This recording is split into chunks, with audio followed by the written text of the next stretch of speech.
Hello बच्चों, let us read the question.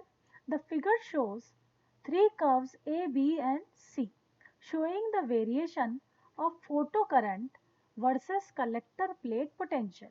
ठीक है, तो हमारे पास तीन कर्व है ABC जिसमें फोटो करंट और पोटेंशियल स्टॉपिंग पोटेंशियल के बीच में ग्राफ प्लॉट किया है. Three different intensity at the three different intensities I1, I2 and I3 having frequencies V1, nu1, nu2 and nu3 respectively incident on a photosensitive surface. Point out the two curves for which the incident radiation have same frequency but different intensities. ठीक है, question में हमें ये बताना है कि इस graph को देख के ये पता लगाना है कि ऐसी दो रेडिएशन जिनके लिए फ्रीक्वेंसी तो सेम है, आउट ऑफ न्यू1, न्यू2 और न्यू3 फ्रीक्वेंसी तो सेम है बट इंटेंसिटीज जो है उनकी डिफरेंट है. तो चलिए की कॉन्सेप्ट यूज करते हैं हम. यहाँ हमें फोटो इलेक्ट्रिक इक्वेशन चाहिए. Okay,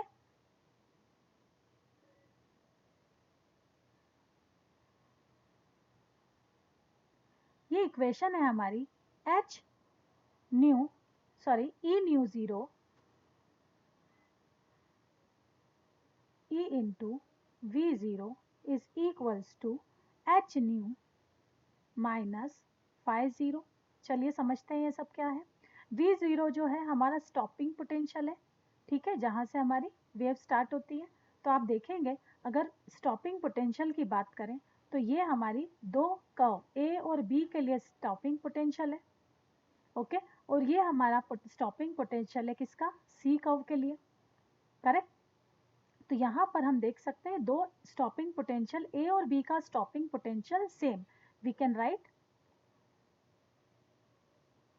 curve A and B have same stopping potential.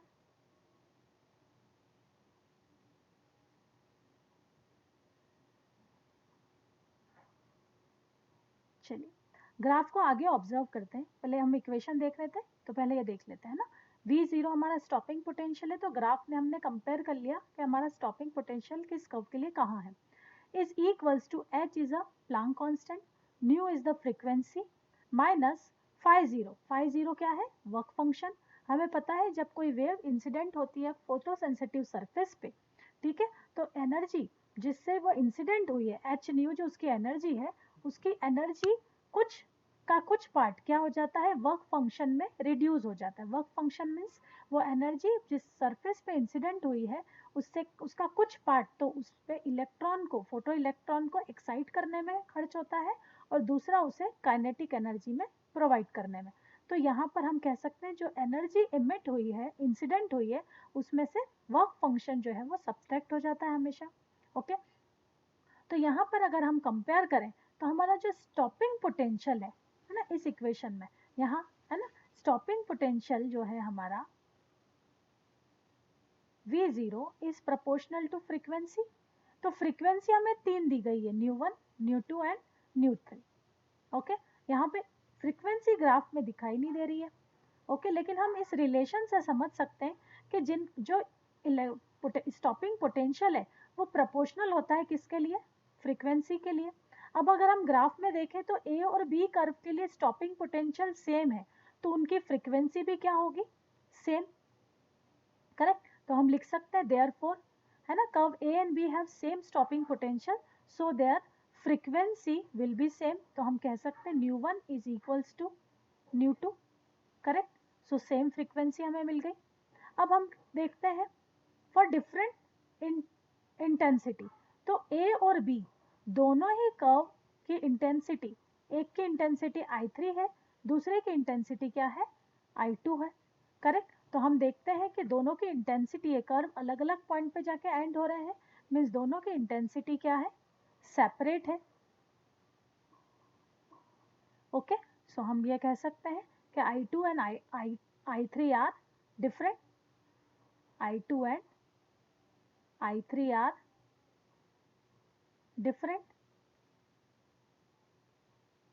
Okay, इस करंट को हम सैचुरेटेड करंट भी कहते हैं।